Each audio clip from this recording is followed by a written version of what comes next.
ভালোবাসা যদি সত্যি খাঁটি হয় তবে তা সময়, দূরত্ব কিংবা বাধার কাছে কখনো হার মানে না। এই পৃথিবীতে কারোর হাত ধরা যতটা সহজ, সেই হাতটা চিরদিন ধরে রাখাটা ঠিক ততটাই কঠিন। কিন্তু যারা সত্যিকারে ভালোবাসে তারা জানে কিভাবে এই বন্ধনকে অটুট রাখতে হয়। দূরত্ব কখনো ভালোবাসার অন্তরায় নয়, বরং এটা পরীক্ষার মতো।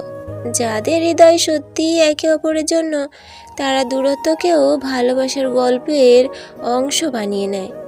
হাজার মাইল দূর থেকেও তারা অনুভব করে একে অপরের স্পর্শ। প্রতিটি টেক্সট, কল বা ভিডিও কলে সেই উষ্ণতা পাওয়া যায়, যার কাছে থেকেও অনেকেই হারিয়ে ফেলে। তাই ভালোবেসে হাত ধরুন, কিন্তু এমনভাবে ধরুন যেন সেই বন্ধন সময়ের সাথে আরও দৃঢ় হয়। দূরত্ব থাকুক বা না থাকুক, ভালোবাসার গল্প যেন শুরু থেকে শেষ অবধি এই একই রকম সুন্দর। সত্যিকারে ভালোবাসায় সব কিছু সম্ভব, দূরত্বে নয়, বরং হৃদয়ে একসঙ্গে থাকুন।